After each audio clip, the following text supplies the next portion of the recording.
危地马拉人为啥疯狂回收电冰箱呢？而且还专捡电冰箱收，其他的家电一概不碰。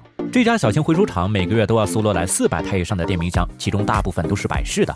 百事这样的大型冷饮公司会跟超市、小卖部合作，只要有经营资质，交很少的押金就能得到一台电冰箱摆在店里。饮料卖到一定数量了，押金还全部返还。所以只要经营状况还过得去，就可以轻松白嫖一个电冰箱，用着不心疼，加上开关门的频率高，这些电冰箱非常容易报废。危地马拉人视旧电冰箱为敌，只要发现一台就马上搬回来大卸8块。冰箱里到底有什么值钱的东西呢？拆开以后就会发现，不过10几块金属板、几片塑料片，还有核心的电机，但看来看去都值不了多少钱呢。最贵的可能就是电线里的铜丝了，可是一台冰箱也出不了几两铜，还不够人工拉回来的成本呢。但是答案来了，危地马拉人可能会把这些废料都扔掉，就会小心翼翼地对待冰箱里的气体，这样才是他们的目标。冰箱能制冷，就是因为有这些气体。压缩机先把这些气体压成液态，当它们流到安全阀的时候，再降低压强，液体蒸发就吸收了大量的热，反复操作就保持了冰箱里的低温。危地马拉人为啥一定要消灭旧冰箱呢？最早的冰箱采用的制冷剂是氯氟烃，而泄漏的氯氟烃会一直飘到高空，破坏臭氧层。1985年人们发现南极上空的臭氧层破了个大洞，这正是氯氟烃泄漏引起的。臭氧层阻隔了90%的紫外线，如果任这个空洞扩大，可能咱们一出门就会被太阳光晒伤。1987年，联合国提议逐渐淘汰氯氟烃，不过因为没有好的代替品，一直拖到2009年，它才被完全禁止使用。果然，2016年，人们发现，随着氯氟烃的减少，臭氧空洞已经逐渐缩小了。虽然使用1代气体氯氟烃的冰箱停产了，但许多人家里依然在使用。一旦随意处理，它们依然会到处乱飘，破坏臭氧层。而2代气体氢氟烃也不是省油的灯，它们散发到空气里，虽然不破坏臭氧层，但引起的热效应比二氧化碳要强烈1000倍。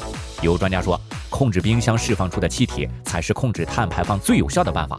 这话应该不假，因为每年全世界冰箱气体泄漏产生的污染，相当于排放了100亿吨二氧化碳，是2018年美国碳排放总量的2倍。那为啥没人处理冰箱里的气体呢？很简单，费力不讨好呀。这生意基本赚不到钱，虽然花费不多，但却是个无底洞。只有实在的危地马拉人真是能做，遇到废冰箱，他们是真的往肠子里扛。不过危地马拉人处理旧冰箱几乎无利可图，一直在用爱发电。